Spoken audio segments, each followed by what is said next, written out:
Hello dear students, most welcome आपके अपने platform VNR classes में। मैं प्रहलाद फिर से हाजिर हूं लेके आपके लिए एक नया क्लास। इसमें हम डील करने जा रहे हैं साइटोस्केलेटन। मोस्ट इंपोर्टेंट टॉपिक है हमारे सेल बायोलॉजी का। ये है BSc first year first semester व अलग जो यूनिवर्सिटी है यूपी के अदर यूनिवर्सिटी होंगे वहां पे बीएससी फर्स्ट ईयर का सेकेंड या थर्ड पेपर होगा। और जरूरी बात यहाँ पे ये है कि ये वीडियो हमारे एमएससी के स्टूडेंट्स के लिए भी मोस्ट इंपोर्टेंट होने वाले हैं। तो जिसके भी सिलेबस में यदि सेल बायोलॉजी है तो यदि साइटोस्केलेटन वहां पढ़ना है तो साइटोस्केलेटन में सबसे बेहतर चीज आज आपको देखने के लिए मिल जाएगा। हम कोशिश करते हैं कि आपका जो नोट्स हो और बाकी जो मटेरियल हो वो इसी जगह देखने के लिए मिल जाए। तो चलिए शुरू करते हैं आज का ये क्लास। आपसे रिक्वेस्ट एक छोटा सा है, पहली बार यदि आप चैनल पे आए हैं तो चैनल को सब्सक्राइब कर दो, ठोक दो बटन को, हिला कर रख दो, थोड़ा नंबर इंक्रीज कराओ। और आपको तहे दिल से शुक्रिया करता हूं, धन्यवाद देता हूं, दिल के अनंत गहराइयों से धन्यवाद देता हूं कि आप लोगों ने मदद करके हमारे 1 लाख परिवार को पूरा कर दिए। यानी 100 के सब्सक्राइबर होने के बाद ये हमारा पहला वीडियो आपके लिए होने वाला है। तो सभी का धन्यवाद, धन्यवाद, दिल के अनंत गहराइयों से धन्यवाद। आप यूं ही परिवार बनाते रहिए। अब अगला टारगेट अब हमारे पास 1 मिलियन का होगा। तो चलते हैं, टॉपिक को स्टार्ट करते हैं। तो सब्सक्राइब जरूर करके जाना और दोस्तों को शेयर करो, क्योंकि ये टॉपिक कहीं नहीं मिलेगा। यूनिक फीचर है क्योंकि हम प्रोवाइड करते हैं इंडिया की सबसे बड़ी जूलॉजी फैकल्टी, जहां पे हम सिखाते हैं आपको जूलॉजी के क्लास 9 से लेकर एमएससी रिसर्च, सीएसआर, नेट जैसे बड़े एग्जाम की तैयारी। Only one platform VNR classes पे। तो चलते हैं, ये एक हमारा प्यारा सा एप्लीकेशन है जिसका नाम है वीएनआर क्लासेस। वीएनआर क्लासेस का द लर्निंग हमारे पास एक एप्लीकेशन है। ये एप्लीकेशन एलकेजी से लेकर एमएससी तक के सारे नोट्स प्रोवाइड करने की जिम्मा लेके रखा है। कोई बात नहीं, अभी हम लोग बीएससी एमएससी के लिए क्लासेस प्रोवाइड कर रहे हैं। तो प्लीज डाउनलोड ये एप्लीकेशन आप डाउनलोड करिए और डिस्क्रिप्शन में इसका लिंक होगा, जाइए डाउनलोड करिए और वहां पे विजिट करिए। हमारे स्टोर के अंदर आपको मिल जाएगा यहाँ पे 55 से ज्यादा कोर्स अलग अलग यूनिवर्सिटी के अलग अलग टॉपिक के। तो कोई भी कंटेंट आप एक बार ज्वाइन करिए क्लास को और अपने स्टडी को और आगे बढ़ाते रहिए। तो चलते हैं अपने टॉपिक के ऊपर। डाउनलोड करके मैसेज जरूर करना, हम आपको थैंक यू बोलने के लिए आ रहे हैं। ठीक, तो चलते हैं अपने टॉपिक के ऊपर। आज हमको पढ़ना है साइटोस्केलेटन। मोस्ट इंपोर्टेंट टॉपिक है क्योंकि हमारे बॉडी के अंदर जिस प्रकार से स्केलेटन होते हैं वैसे ही सेल के बॉडी के अंदर, क्योंकि हमारी बॉडी के अंदर स्केलेटन तो पाया जाएगा जिससे हम खड़े हुए हैं, प्लांट के अंदर भी स्केलेटन कहीं ना कहीं देखने को मिल रहा है। लेकिन ये साइटोस्केलेटन का मतलब क्या है? साइटो मतलब सेल से, स्केलेटन मतलब हड्डियां, यानी सेल की जो हड्डियां हैं उनके बारे में बातचीत करने हैं। तो चलते हैं, टॉपिक को स्टार्ट करते हैं। और जितने भी यहाँ स्टूडेंट देख रहे होंगे, यदि उनको नोट्स चाहिए, उनको नोट्स चाहिए इंग्लिश में या हिंदी में, तो वो इस टॉपिक को क्लियर कर सकते हैं हमारे साथ। ओके, ये चीज आप ध्यान रखिएगा।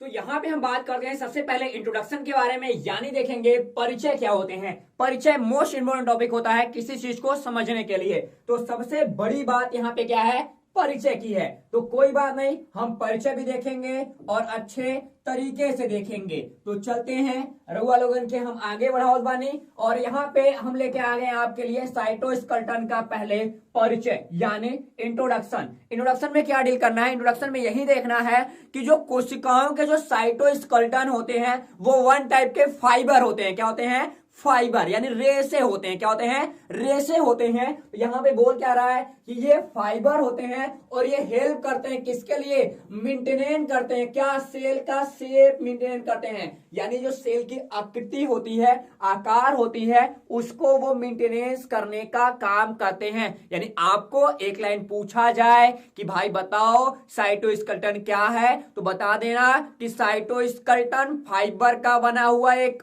कह सकते हो कि हमारे पास ऑर्गेनेल्स लाइक होता है, जो हमारे सेल को कहीं ना कहीं उसके शेप के लिए, उसके साइज के लिए कारगर होता है, यानी उसकी आकार बनाने में हेल्प करता है, यानी मदद करता है। ये चीज भी आप ध्यान देना। और आगे क्या कह रहा है? कहता है मोबिलिटी, यानी उसको चलने में भी क्या करता है? उसके लोकोमोशन में भी हेल्प करता है। ठीक, एक जगह से दूसरी जगह तक वो लोकोमोशन अच्छे से कर सके, उसके लिए भी, यानी जो सेलुलर लोकोमोशन होते हैं सेलुलर लोकोमोशंस को भी कंप्लीट कराने के लिए साइटोस्केलेटन कहीं ना कहीं जिम्मेदार होता है।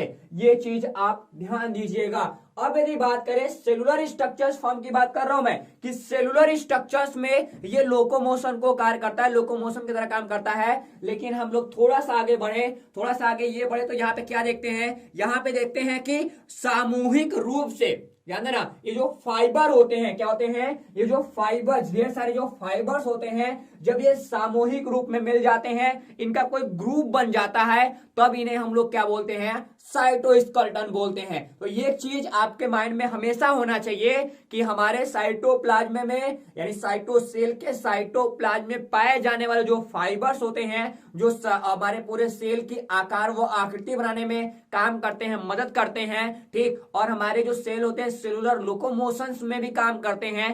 एंड इनको जब ये फाइबर्स आपस में कंप्लीट एक बंडल बना ले, एक ग्रुप बना लेते हैं, ठीक, एक समूह बना लेते हैं, तो हम लोग इन्हें क्या बोलते हैं, हम लोग इन्हें साइटोस्केलेटन का नाम देते हैं। क्या देते हैं, साइटोस्केलेटन का नाम देते हैं। ये चीज आपको पता होना चाहिए। अब बात करें हम लोग कि साइटोस्केलेटन तो हमने पढ़ लिया कि भैया फाइबर का होगा, क्या होगा, फाइबर का होगा। लेकिन आगे बात कौन करेगा, कह रहा है कि द साइटोस्केलेटन गिवन, यहाँ give cell structures and shape and ढेर सारे allow them to move around. यानी कहने का मतलब इसका यही है कि हमारे पास जो साइटोस्केलेटन होती है, ठीक, क्या होती है, जो साइटोस्केलेटन होती है वो देती है क्या, सेल को संरचना देती है और उन्हें शेप देती है, यानी संरचना व साइज यानी आकार व आकृति देने का काम कहीं ना कहीं ये क्या करती है, कर रही होती है। एंड उसको अलाउ करती है मूविंग के लिए,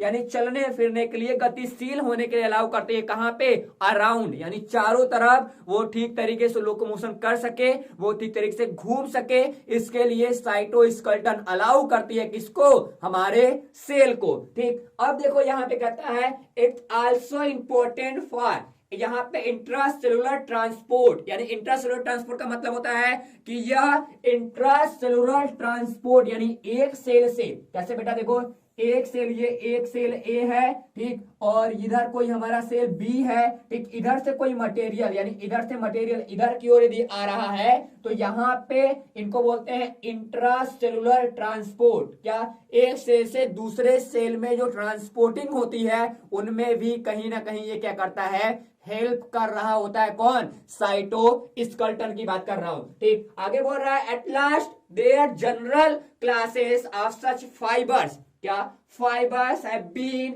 आइडेंटिफाइड इन यूकैरियोटिक सेल। यानी ये बात यहाँ पे कह रहा है कि जो यूकैरियोटिक की कोशिकाएं होती हैं, यानी यूकैरियोटिक के सेल्स होते हैं, क्या, यूकैरियोटिक के सेल्स होते हैं, इनमें ऐसे तंतुओं को, ऐसे फाइबर को अलग अलग वर्गों में पहचान किया गया है। एक चीज ध्यान देना, प्रोकैरियोटिक की बात नहीं कर रहा हूं, किसकी बात कर रहा हूं, यूकैरियोटिक की बात कर रहा हूं कि यूकैरियोटिक कोशिकाओं में ये जो फाइबर्स, डिफरेंट डिफरेंट टाइप्स के फाइबर्स हमारे साइटोस्केलेटन को बना रहे होते हैं, इन्हें हम अलग अलग वर्गों में क्या करते हैं, विभाजित कर देते हैं, यानी बांट देते हैं।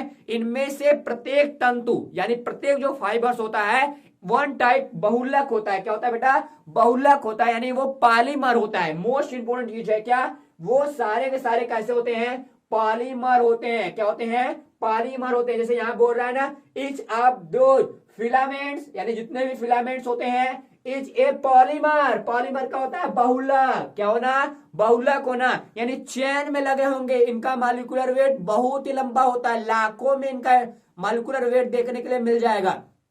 तो ध्यान देना यहाँ पे कि जितने भी हमारे साइटोस्केलेटन होंगे, सारे के सारे साइटोस्केलेटन क्या होंगे, बहुलक के रूप में पाए जाएंगे, यानी पॉलीमर के फॉर्म में वो देखने के लिए मिलेंगे। और इन्हीं पॉलीमर को क्या बोल रहा है, ऑल यहाँ पे 3 filaments systems of higher dynamic, ठीक, यानी कह सकते हो कि ये जो हमारे फिलामेंट्स होते हैं वो अत्यधिक सिस्टमैटिक्स होते हैं, काफी अच्छे से अरेंज होते हैं और ये गतिशील होते हैं। क्या होते हैं, ये गतिशील होते हैं और जरूरत के हिसाब से, ठीक, जैसे इनकी बॉडी की रिस्पॉन्स होती है, ठीक, जैसे सेल की नीड होती है, ये सेल के नीड के अनुसार, सेल के जरूरत के अनुसार ये अपनी आकृति और आकार को बदलते रहते हैं। यानी ये जैसे जैसे हमारे सेल की जरूरत बढ़ेगी और जैसे जैसे हमारे सेल की जरूरत कम होगी वो वैसे वैसे क्या करेंगे, काम करते रहेंगे। कौन? हमारे साइटोस्केलेटन। बोलो बढ़िया हुआ कि नहीं हुआ? बोलो आपको क्लियर हुआ कि नहीं हुआ? ये टॉपिक वन मोस्ट इंपोर्टेंट फंडा है बेटा। देखो नोट्स तो आपको मैं दे देता हूं, एप्लीकेशन पे नोट्स दे देता हूं, ऐसे नोट्स हम भर भर के देता हूं। ये नोट्स मेरे किताब की है। यदि मेरी किताब अभी तक आपके पास नहीं पहुंची है तो डिस्क्रिप्शन में लिंक देता हूं, आप जाके मेरी किताब को देख लीजिए। मिनिमम 500 पेज की बुक है, 700 की उसकी कास्ट है। आप एक बार खरीदिए और ऐसे टॉपिक वहां पे दमदार दिए गए हैं ताकि आपको वो जेनेटिक्स और साइटोलॉजी दोनों को पढ़ने में फुल्ली कंप्लीट मदद करेगा। फुल डिराइव किया गया है, आप CSR नेट तक उस किताब के साथ जा सकते हैं। तो चलते हैं आगे, बढ़ते हैं अगले टॉपिक पे। ये आपको क्लियर हो गया होगा। अब बढ़े हम लोग साइटोस्केलेटन के बारे में, और साइटोस्केलेटन के बारे में कुछ और बातें देखते हैं जो इंपॉर्टेंट हमको कहीं ना कहीं दिखाई दे रहा है। तो हेडिंग डाल लीजिएगा साइटोस्केलेटन। क्या? साइटोस्केलेटन। आखिरकार ये जो कहता है कि जो साइटोस्केलेटन होता है वो नेटवर्क ऑफ फाइबर्स होता है। क्या होता है बेटा? वो नेटवर्क ऑफ फाइबर्स की बात करता है। क्या करता है? नेटवर्क ऑफ फाइबर्स की बात करता है। और ये जो फाइबर होता है ये हमारे बॉडी में जो इंफ्रास्ट्रक्चर्स होते हैं, यानी बुनियादी जो ढांचा होता है, हमारे सेल के बुनियादी ढांचा बनाता है। वो भी किस वाले सेल में? वो भी यूकैरियोटिक वाले सेल में। तो ध्यान देना कि जो साइटोस्केलेटन होगा वो उनके जो फाइबर्स होते हैं वो आपस में जो नेटवर्क होते हैं वो आपस में मिल जाते हैं। मिलने के बाद क्या बनाते हैं? बुनियादी। इसको क्या बोलते हैं? इसको हम लोग बोलते हैं, यहाँ पे कह लो बुनियादी। क्या? बुनियादी ढांचा का नाम देते हैं। क्या देते हैं इनको? इनको बुनियादी ढांचा का नाम दिया जाता है। तो इनको बुनियादी ढांचा बनाते हैं किसमें? यूकैरियोटिक कोशिकाओं में। जैसे हम लोग की कोशिकाएं हैं, हमारी कोशिकाओं में ये लोग काम कर रहे होते हैं। आगे बढ़े, जो प्रोकैरियोटिक कोशिकाएं हैं वहां पे काफी कम देखने के लिए मिलते हैं। क्या होते हैं? जो प्रोकैरियोटिक कोशिकाएं होते हैं या जो हमारे आर्किया होते हैं वहां पे काफी कम होते हैं, यानी संख्या इनकी काफी कम होते हैं। इनका जो नेटवर्क होता है वो तो देखा जाता है लेकिन काफी कमजोर होता है। क्या होता है? काफी कमजोर होता है, उतना ज्यादा इंपॉर्टेंट नहीं दिखाता। ये चीज ध्यान दीजिएगा। अब बात करते हैं, यहां पे कहता है इन यूकैरियोटिक सेल्स, जो हमारे यूकैरियोटिक सेल्स है उनकी बात कर रहा है। In eukaryotic cells there fibres, जितने भी फाइबर्स होते हैं वो कॉम्प्लेक्स। कॉम्प्लेक्स का मतलब क्या होता है? जटिल। क्या होते हैं? जटिल। यानी ये जो फाइबर्स होते हैं इनके जो फिलामेंट्स होते हैं वो प्रोटीन फिलामेंट्स व मोटर के जटिल फाइबर्स होते हैं। यानी ये मोटर और कॉम्प्लेक्स दोनों फाइबर्स को मिलाने के बाद कहीं ना कहीं बन रहे होते हैं। इस चीज को ध्यान देना। बोल रहा है ना यहाँ पे प्रोटीन की बात कर रहा है। ये किसके बने होते हैं? प्रोटीन्स के बने होते हैं। फिलामेंट्स एंड मोटर्स की बात कर रहा है। फिलामेंट्स स्ट्रक्चर देने में काम करता है और जो ये होता है वो उसको गति देने का काम करता है। क्या करता है? गति देने का काम करता है। ये रहा इसके बारे में छोटा सा इंट्रो। और छोटा सा इंट्रो। अब हम लोग बात करें यहाँ पे साइटोस्केलेटन के स्ट्रक्चर्स के बारे में, यानी उसके संरचना के बारे में। क्या करते हैं? उसके संरचना के बारे में हम लोग थोड़ा सा पढ़ते हैं। अब देखो कहता क्या है कि संरचना में हम देखें तो यहाँ पे ये बोल सकते हैं, क्या संरचना में देखा जाए तो यहाँ पे हम लोग ये बोल सकते हैं कि जो साइटोस्केलेटन होते हैं वो कंपोज होते हैं of at last 3 different type of यहाँ पे फाइबर्स, यानी जो साइटोस्केलेटन बन रहे होते हैं वो 3 प्रकार के अलग अलग फाइबर से मिलकर बनते हैं। तो नोटिस करना, माइंड में नोटिस करना कि जो साइटोस्केलेटन होंगे वो 3 टाइप के फाइबर से मिलकर बने होंगे। ठीक, कौन कौन फाइबर होगा तो हम बताएंगे आप लोगों को कौन कौन से फाइबर होते हैं। आगे टॉपिक पूरा कंप्लीट करना और आगे चल के आपका प्यार इस वीडियो में अच्छा मिला तो वो जो प्राइवेट हमारे वीडियो हैं हम उनको आपके लिए पब्लिक कर देंगे। तो वहां पे आप लोग तीनों फाइबर्स को अच्छे तरीके से जितना अच्छा पढ़ सकते हो, जितना अच्छा होता है, पढ़ना नहीं, जितना अच्छा होता है उतना अच्छा मैं आपको वहां पे बताने की कोशिश किया है मैंने, और आपको वो वीडियो मिल जाएगा। तो प्लीज टारगेट 1K यहाँ पे लाइक आप कंप्लीट कराओ, फिर वो वीडियो मैं आप लोगों के लिए रिलीज कराता हूं। सारे दोस्तों को, सारे ग्रुप मेंबर को फैला दो ये वीडियो, ताकि हम उनके पास पहुंच सके तेजी से। और बोलना सर की चैनल है, सब्सक्राइब जरूर करना। पहले नहीं बोलते थे सब्सक्राइब के, लेकिन अब बोलेंगे। अब टारगेट 1 मिलियन का है, जल्दी पूरा कराओ। लाइव सेशंस भी स्टार्ट करने वाला हूं, लेकिन आपका प्यार यूं ही बना रहा तो ठीक। अब बात करते हैं कौन कौन होते हैं भैया। सबसे पहले बात करते हैं जो पहला हमारे पास फाइबर्स होता है, उसको बोलते हैं हम लोग क्या, यहाँ पे बोलते हैं माइक्रोट्यूब्यूल्स। यानी माइक्रोट्यूब्यूल्स पहला फिलामेंट्स, यहाँ पे मतलब पहला फाइबर देखने को मिलेगा। दूसरा होता है माइक्रोफिलामेंट्स एंड तीसरा होता है इंटरमीडिएट फिलामेंट्स। यानी ये तीन ऐसे छोटे छोटे, क्या कह सकते हो इनको, ये बोल सकते हो भैया कि ये तीन, पहला हमारे पास यहाँ पे माइक्रोट्यूब्यूल्स, दूसरा हमारे पास माइक्रोफिलामेंट्स एंड तीसरा हमारे पास इंटरमीडिएट फिलामेंट्स देखने के लिए मिलेगा। यस नो, यस नो,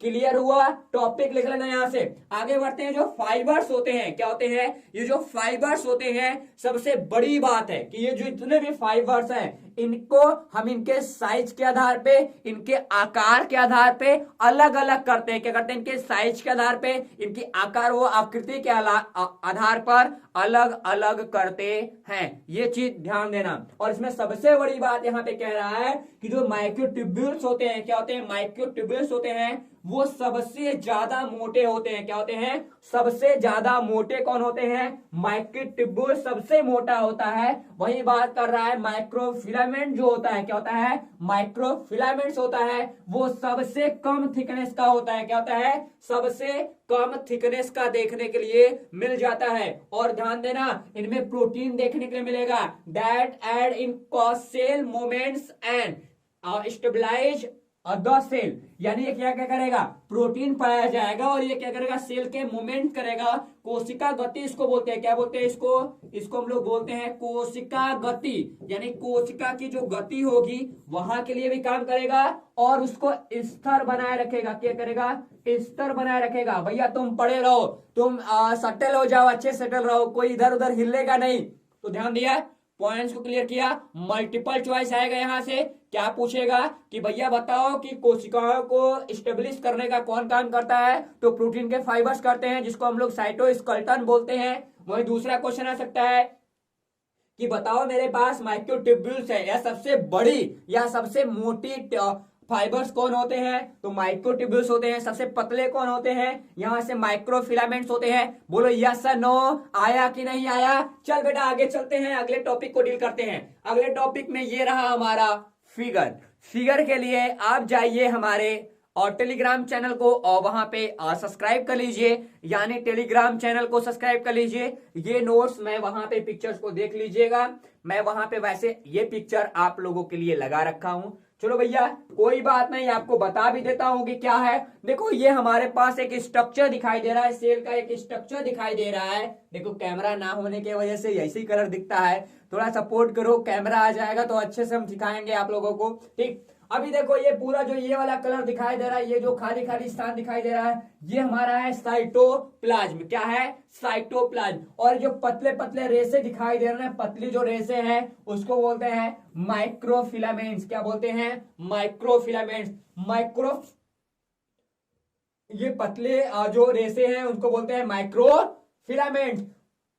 वही बात करेंगे दूसरा, ये जो बीच में एक दूसरे को जोड़ने का काम करते हैं उनको बोलते हैं इंटरमीडिएट फिलामेंट्स। क्या बोलते हैं, इंटरमीडिएट फिलामेंट्स। ये चीज आप ध्यान दीजिएगा। अब बात करें ये मोटा सा बीच में एक ट्यूब लाइक, सबसे बड़ी मोटी की बात कर रहा है। जो सबसे मोटी स्ट्रक्चर यहाँ पे दिखाई दे रहा है, इसको हम लोग क्या बोलते हैं, इसको बोलते हैं माइक्रोट्यूब्यूल्स। यानी पहला नंबर ये, दूसरा नंबर ये और तीसरा नंबर ये आपको देखने के लिए मिल गया यहां से, ठीक। और ये जो बाकी जो हमारे पास है, ये क्या कर रहा है, ऑर्गेनेल्स को क्या कर रहा है, ऑर्गेनेल्स को जो साइटोस्केलेटन है वो स्टेब्लिश कर रहा है। जैसे ये हमारे पास राइबोसोम है, इनको वो स्टेब्लिश कर रहा है। ये माइटोकॉन्ड्रिया है, अपने स्थान पे ठीक तरीके से बने रहे उसके लिए काम कर रहा है। ये हमारे पास गोल्जी ऑपरेटर्स हैं, वो ठीक तरीके से अपने स्थान पे बने रहे उसके लिए ये काम कर रहा है। बोलो क्लियर हुआ? Yes no? यहाँ पे स्क्रीनशॉट आप ले सकते हो। ठीक, आप चले आगे, यहाँ पे पढ़ते हैं प्रोटीन फाइबर्स को। किसके बारे में? प्रोटीन फाइबर्स के बारे में, और डिटेल करेंगे प्रोटीन फाइबर्स क्या हैं, सबके टॉपिक क्या हैं, सबको अलग अलग से छोटे छोटे पॉइंट्स में। सबसे बात करते हैं प्रोटीन फाइबर्स। अभी तक तो साइटोस्केलेटन हम बड़ा फॉर्म पढ़ रहे थे, अब हम लोग पढ़ेंगे किसके बारे में? प्रोटीन फाइबर्स के बारे में, कि आखिरकार ये प्रोटीन फाइबर्स होते क्या हैं। तो चलो देखते हैं प्रोटीन फाइबर्स को। कहता है कि जो हमारे पास माइक्रोट्यूब्यूल्स आर होलो रॉड, यहाँ पे फंक्शनिंग, यहाँ पे primarily to help support and shape the cell and the, मतलब सेल का सपोर्ट करने के लिए, यानी जो हमारे माइक्रोट्यूब्यूल्स होते हैं, सूक्ष्म नलिकाएं इनको बोलते हैं हिंदी में। सूक्ष्म नलिकाएं जो होती हैं वो खोखली छड़ लाइक स्ट्रक्चर्स होती हैं। कैसे होती है? खोखली छड़ लाइक स्ट्रक्चर्स होती है, जो मुख्य रूप से इनका जो प्राइमरी वर्किंग पोजीशन होता है वो होता है हमारे कोशिकाओं को आकार देना और सहारा प्रदान करना। क्या करना? आकार देना व सहारा प्रदान करना। भी बोलता है ना, इनका पहला काम, प्राइमरी फंक्शंस क्या होता है? वो होता है सपोर्ट सिस्टम के लिए, और दूसरा होता है सेल सिस्टम के लिए, यानी हेल्प करते हैं सेल के, सपोर्ट एंड सेल के लिए। सेल और मार्गों के रूप में जिनके अलग अलग ऑर्गेनेल को बढ़ा सकते हैं, यानी जो हमारे रूट्स होते हैं, क्या होते हैं? जो रूट होते हैं, लंबे रूट्स होते हैं, organ to organelles to organelles, वहां तक ये काम करते रहते हैं। वहीं बात करेंगे जो microtubules are topically found in eukaryotic cells, यानी जितने भी ज्यादातर जो हमारे माइक्रोट्यूब्यूल्स होते हैं वो हमारे यूकैरियोटिक जो कोशिकाएं होती हैं, यूकैरियोटिक कोशिकाओं में ही देखने के लिए मिलता है। ठीक, और बात करें, बोलता है they uh vary in length and, जितने भी मेजरमेंट की बात करें, मेजर अबाउट 25 नैनोमीटर्स, क्या 25 नैनोमीटर इन डायमीटर में, मतलब इनका जो व्यास होता है, क्या इनका जो व्यास होता है वो 25 नैनोमीटर देखने के लिए मिल जाता है। तो भैया लंबे लंबे होंगे, कैसे? यूं लंबे लंबे होंगे। ठीक, क्या होंगे?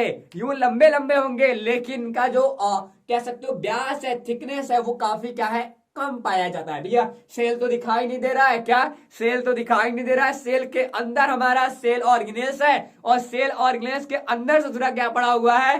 वो पड़ा हुआ हमारा फिलामेंट, वो भी कैसा वाला? माइक्रोफिलामेंट्स। ठीक, ये चीज ध्यान देना। अब बात करते हैं यहाँ पे माइक्रोफिलामेंट्स, मतलब वो ट्यूब्यूल्स पढ़ लिए, अब बात करें माइक्रोफिलामेंट्स की। कहता है इसको एक्टिन फिलामेंट्स के नाम से भी लोग जानते हैं। क्या बोलते हैं? इसको एक्टिन फिलामेंट्स के नाम से भी लोग जानते हैं। या फिर आप प्यार से क्या करो? प्यार से बोलो माइक्रोफिलामेंट्स, या प्यार से बोलो क्या? यहाँ पे एक्टिन फिलामेंट। लेकिन बता दे आपको भाई, देख कभी भी आपको दुविधा नहीं होना चाहिए। क्या?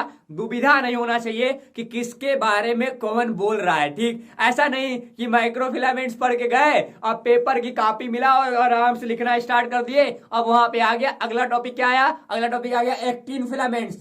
भाई साहब सर नहीं पढ़ाए थे, उनके दो टॉपिक में था ही नहीं, माइक्रोफिलामेंट्स के बाद वो एक्टिन फिलामेंट्स पढ़ाए ही नहीं थे। लेकिन नहीं, मैं यहाँ पे लिख दिया हूं, आपको पढ़ाऊंगा, डोंट वरी, चिंता नहीं, मैं हूं तो चिंता नहीं। और ये थिन की बात कर रहा, काफी पतले होते हैं, सॉलिड रॉड होते हैं। कैसे होते हैं? ये सॉलिड रॉड होते हैं। वो खोखला था, कैसा था? ये होलो रॉड था। ये कैसा था? ये सॉलिड रॉड है, ये चीज ध्यान देना। और ये एक्टिव होते हैं। कैसे एक्टिव होते हैं? ये हमारे जो मसल्स का कंट्रक्शन होता है, जो हमारे मसल्स मांसपेशियां होती हैं, उनमें जो संकुचन होता है, ऐसे करते हो ना, ये संकुचन होता है, उसकी बात कर रहा है कि संकुचन में काम करते कौन? हमारे माइक्रोफिलामेंट्स या हमारे एक्टिन फिलामेंट्स संकुचन में काम करते हैं। ओके, ध्यान देना। ठीक, वो जो बॉडी बिल्डर होते हैं उनमें दिखता है, हम लोग में क्या दिख रहा है? वैसे छोटा सा पतला सा। आगे देखो, आगे कह रहा है कि माइक्रोफिलामेंट्स, और यहाँ पे ज्यादा हमारे पास पर्टिकुलरली बात कर रहा है कि ये क्या करेंगे, ये ज्यादातर कहाँ पाए जाते हैं? ये पाए जाते हैं हमारे मसल सेल के अंदर। क्या पाए जाते हैं बेटा? ये पाए जाते हैं मसल्स सेल के अंदर। ये चीज आप ध्यान दीजिएगा कि मसल जो सेल्स होते हैं उनके अंदर देखने के लिए मिल जाएंगे। कभी कभी पूछता है कि मसल सेल्स के अंदर साइटोस्केलेटन का कौन सा पार्ट पाया जाता है, तो यहां से एमसीक्यू लेके जाना कि मसल्स हमारे मसल्स के अंदर साइटोस्केलेटन का यहाँ पे एक्टिन फिलामेंट्स या माइक्रोफिलामेंट्स देखने के लिए मिलेगा। ओके, आगे बात करें अगले टॉपिक की तरफ, तो यहाँ पे कह रहा है सिमिलर होता है। कैसे? माइक्रोट्यूब्यूल्स के जो ट्यूब्यूल्स होते हैं उनके सिमिलर होता है, और ये भी यूकेरियोटिक कोशिकाओं में देखने के लिए मिल जाएगा। एक चीज ध्यान देना, और बोलता क्या है कि microfilaments are composed primarily of the, तो यहाँ पे कंट्रैक्टिल यानी प्रोटीन्स एक्टिन प्रोटीन का बना होगा। क्या होगा? एक्टिन प्रोटीन का बना होगा। यदि हम मेजर करते हैं इनको तो 8 नैनोमीटर, यानी वो पहले वाला कितना था? 25 नैनोमीटर, लेकिन ये कैसा होगा? 8 नैनोमीटर के डायमीटर में क्या होगा?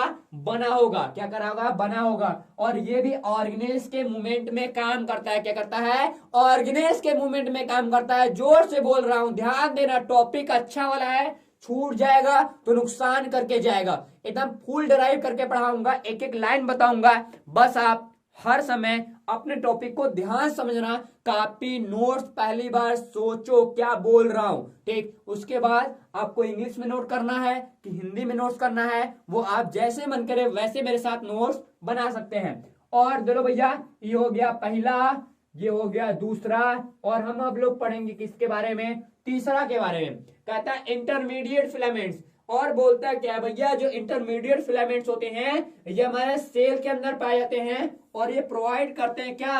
सपोर्ट करते हैं। क्या करते हैं? सपोर्ट करते हैं किसको? हमारे सेल को सपोर्ट करते हैं। किसको? माइक्रोफिलामेंट्स को सपोर्ट करते हैं। और हमारे पास जो माइक्रोट्यूब्यूल्स होता है उनको होल्डिंग करते हैं देन इन प्लेस, यानी जो इनके जगह होते हैं हर एक जगह पे ये कहीं ना कहीं उनको सपोर्ट करने का काम करते हैं। कौन? Intermediate filaments. और जो हमारे पास फिलामेंट्स होते हैं यहाँ पे, ये हमारे पास कैरेटीन की बात करता है। Keratin found in epithelial cells and यहाँ पे न्यूरोफिलामेंट्स इन न्यूरॉन्स, यानी जो हमारे कैरेटीन होते हैं कहाँ पे?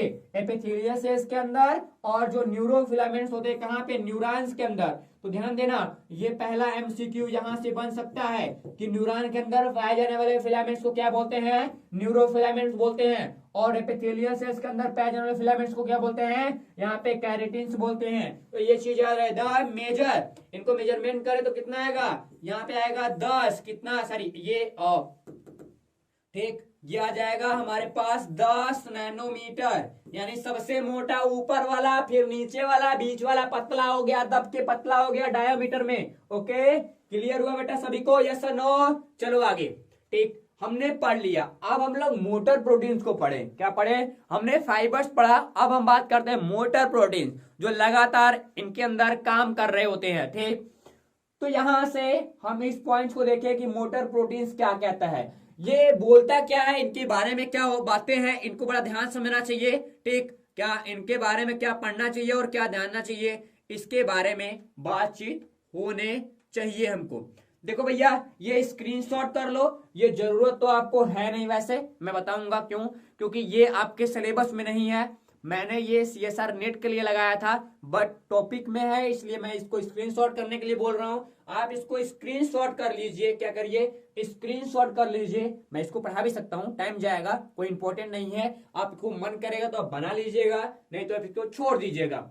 अब बात करते हैं हम साइटोप्लाज्मिक यहाँ पे स्ट्रीमिंग की। क्या करें? साइटोप्लाज्मिक स्ट्रीमिंग की बात करें तो ये साइटोप्लाज्मिक स्ट्रीमिंग क्या भैया? ये तो बड़ा अजीब नाम सर आप बता रहे हैं। नंबर फर्स्ट पॉइंट करना बेटा, इसमें 4-5 पॉइंट हम लोग देखेंगे। कहता है the cytoskeleton help to make cytoplasmic यहाँ पे स्ट्रीमिंग पॉसिबल, यानी कहने का मतलब इसका क्या है कि जो साइटोस्केलेटन, क्या साइटोस्केलेटन एंड साइटोप्लाज्मिक स्ट्रीमिंग को संभव बनाने के लिए ये जाना जाता है। यानी जो हमारे पास साइटोप्लाज्मिक को इस दशा होती है उसको काफी मजबूत देने के लिए, उनको काफी लचीला बनाने के लिए, उनको काफी कह सकते हो कि काम करने के लिए, काफी ज्यादा एक्टिव बनाने के लिए यहाँ पे काम होती है, उसी के बारे में बात कर रहा है। क्या करता है भैया? आल्सो नोन, यानी हम जानते हैं, क्या जानते हैं? साइक्लोसिस को जानते हैं, यानी कोशिका, जैसे ये कोई सेल हुआ, इसके अंदर कोई हमारे पास साइटोप्लाज्म घूम रहा है, उसकी बात कर रहा है, उस समय भी लगातार ये क्या करता है? काम कर रहा होता है। यानी साइक्लोसिस के रूप में भी हम लोग यहाँ पे साइटोप्लाज्मिक स्ट्रीमिंग के बारे में पढ़ते हैं। एंड बात करता है कि आगे की ओर बात करें तो यहाँ पे कहते हैं इस प्रक्रिया यानी जो प्रक्रिया होती है ये प्रक्रिया पूरा साइटोप्लाज्म में संचलन यानी साइटोप्लाज्म का जो संचलन होता है यानी साइक्लोसिस की प्रक्रिया क्या है। साइक्लोसिस का मतलब होता है कि सेल के अंदर जो साइटोप्लाज्म है वो लगातार रोटेट होता है। क्या होता है? लगातार रोटेट होता है। ये चीज आप ध्यान दीजिएगा। और क्या होता है इसके अंदर, ये जितने भी हमारे बॉडी के यानी ये मूवमेंट्स, पहले तो इनके मूवमेंट में काम करते हैं और दूसरा काम इनका है कि जितने भी हमारे ऑर्गेनल्स होते हैं उनको वो सर्कुलेट करता है, लगातार घुमाए रखता है। कहाँ पे? क्या क्या घुमाएगा? और यहाँ पे न्यूट्रिएंट मटेरियल घुमाता है, ऑर्गेनल्स घुमाता है एंड सेल के अंदर पाए जाने वाले जो अलग अलग सबस्टेंस हैं उनको कहीं ना कहीं सेल के चारों हिस्से में लगातार रोटेट करने का काम ही हमारे पास क्या कहलाता है, यहाँ पे साइक्लोसिस कहलाता है। ये पॉइंट्स बीच में आता है इसलिए मैंने इसको बता दिया। वही बात करेंगे नंबर 2 की, बोलता है साइक्लोसिस जो है क्या है, साइक्लोसिस है ठीक, आल्सो एंड ठीक इन एंडोसाइटोसिस एंड एक्सोसाइटोसिस और the transport of substance into and out of a cell. इसके कहने का मतलब क्या है? इसके कहने का मतलब क्या है कि जो साइक्लोसिस है वो एंडोसाइटोसिस और एक्सोसाइटोसिस या पदार्थों के परिवहन में भी सहायता करता है। मोस्ट इंपॉर्टेंट बातें यहां से आपके लिए बता रहा है कि जो साइक्लोसिस की एक्टिविटी है ये ट्रांसपोर्टिंग करेगा, एंडोसाइटोसिस और एक्सोसाइटोसिस की बात करेगा और ये ट्रांसपोर्ट करेगा किसका? हमारे मटेरियल का। कहां? शरीर के बाहर भी और शरीर के अंदर भी कहीं ना कहीं ट्रांसपोर्टिंग करने का काम करता रहेगा। चलो भैया अगली बात कर रहा है साइटोस्केलेटन माइक्रोफिलामेंट्स। यहाँ पे कंट्रैक्ट की बात कर रहा है। They help to direct the flow of cytoplasmic particles. इसके कहने का मतलब क्या है? इसके कहने का मतलब ये है कि जो साइटोस्केलेटन होता है वो माइक्रोफिलामेंट्स के रूप में देखने के लिए मिल जाता है ठीक, और जो लगातार जो फ्लो होता है उन फ्लो को बनाए रखने में मदद करता है। क्या करता है? मदद करता है। किसके फ्लो के?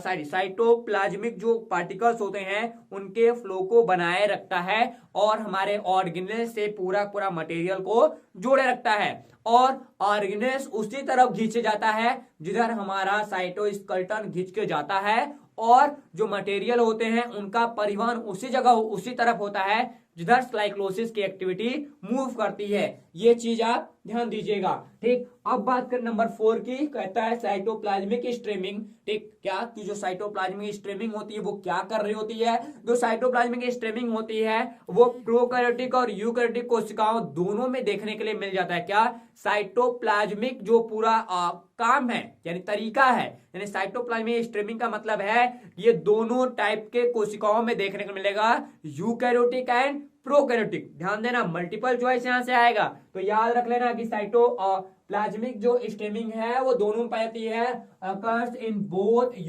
Prokaryotic and eukaryotic cells and protist में लाइक अमीबा में भी हमको देखने को मिल जाएगा। एंड बात करेंगे अमीबा में इसोपोडिया और सुडोपोडिया होता है, सुडोपोडिया के फॉर्म में देखने को मिलता है। Their structures use and capturing and food and locomotion. मतलब कहां पे मिलेगा ये साइटोप्लाज्मिक स्ट्रीमिंग हमको देखने मिलता है कहां पे? अमीबा के अंदर। सुडोपोडिया को आप जानते ही हो, कहता क्या है आप देखेंगे इसके स्ट्रक्चर के फॉर्म में यूज होता है कैप्चर एंड फूड यानी फूड को कैप्चर करने में भी यूज होता है एंड की बात करता है और उसके लोकोमोशन के लिए भी काम करता है। क्यों बेटा? आपने ये वाला स्ट्रक्चर नहीं देखा था कि ऐसा हमारा कोई अमीबा होता है, ये इसकी सुडोपोडिया है, ये इसको भोजन के कण खाने के लिए भी काम करता है। ये क्लास 9th में तुमको 10th में पढ़ाया गया था पोषण वाले चैप्टर में, याद आ रहा किसी को? ठीक, तो ये बात इतना तक हो जाता है ठीक। अब बढ़े साइटोस्केलेटन के फंक्शंस के बारे में जो मोस्ट इंपॉर्टेंट है कि क्या होते हैं इनके फंक्शंस। तो आपको सबसे बड़ी चीज यहां बता दूं कि जो साइटोस्केलेटन होते हैं वो सेल के साइटोप्लाज्मिक दशा को बनाए रखते हैं और इनका इंपॉर्टेंट तरीका ये है कि ये सेल को सपोर्ट करते हैं। क्या करते हैं? ये सेल को सपोर्ट करते हैं एंड उनके शेप एंड साइज को बनाए रखते हैं। क्या करते हैं? सेल के शेप एंड साइज को बनाए रखते हैं। ये चीज आप ध्यान दीजिएगा। और ये हमारे अलग अलग जो ऑर्गेनल्स होते हैं उनको कहीं ना कहीं क्या करते हैं, मदद करते हैं उनको सही तरीके से अपने स्थिति को बनाए रखने के लिए। और ध्यान देना, साइटोस्केलेटन की संरचना कभी भी निश्चित नहीं होती है, यानी साइटोस्केलेटन की कंडीशंस भी लगातार क्या होते हैं, बदलते रहते हैं। जब साइटोस्केलेटन के मतलब स्ट्रक्चर्स बदलते रहते हैं तो इनके काम करने का तरीका भी जो हमारे पास साइक्लोसिस था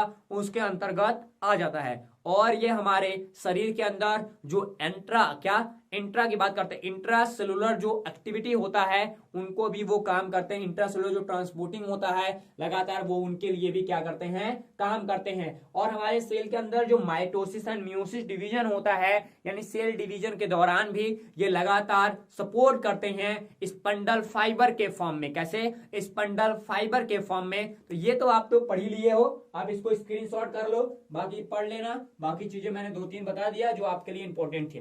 ठीक, अब देखो आगे बात करें यहाँ पे, तो आगे बात करें तो यहाँ पे क्या देखते हैं, 5वां नंबर यहाँ से क्या बोल रहा है कि साइटोस्केलेटन सेल माइग्रेशन को संभव बनाता है। यानी सेल जो माइग्रेशन को पॉसिबल करने का मतलब क्या है कि जो सेल होता है उसको एक जगह से दूसरी जगह लगाने में भी कहीं ना कहीं साइटोस्केलेटन काम करता है। एंड सेल मोबिलिटी जो होती है, मोटिलिटी की बात करता है, is need for tissue construction and repair, cytokinesis. ठीक, इनके काम में काम करता है। यानी साइटोकाइनेसिस जो भी होता है, ठीक, साइटोकाइनेसिस का मतलब जब डिवीजन ऑफ द साइटोप्लाज्म, यानी साइटोप्लाज्म का डिवीजन होगा तब भी ये कहीं ना कहीं डॉटर सेल्स के फॉर्मेशन के लिए सबसे ज्यादा निर्माण में, यानी डॉटर सेल्स यानी कोशिकाओं के बंटवारे में जो साइटोकाइनेसिस होता है, क्योंकि कैरियोकाइनेसिस में हमारे पास जो हमारे वो होते हैं, क्या होते हैं, सेंट्रोसोम होते हैं। सेंट्रोसोम काम करता है कैरियोकाइनेसिस के अंदर, और हमारे पास यहाँ पे साइटोस्केलेटन काम करता है। कहाँ पे? साइटोस्केलेटन काम करता है वो भी यहाँ पे साइटोकाइनेसिस के अंदर। ठीक, और ये कहीं ना कहीं हमारे सेल को रिस्पॉन्स करता है उनके जीन लेवल पे। एंड बात करें, साइटोस्केलेटन असिस्टेट करता है ट्रांसपोर्टेशन को एंड कम्युनिकेशन को। एंड जो हमारे पास सिंगल विटामिन सेल्स, यानी जितने भी हमारे सिग्नल होते हैं, क्या होते हैं, सिग्नल्स होते हैं, उनको सिंगल सेल के तक, यानी एक एक सेल तक सिग्नल को पहुंचाने के लिए कहीं ना कहीं साइटोस्केलेटन काम कर रहे होते हैं। क्या करते हैं?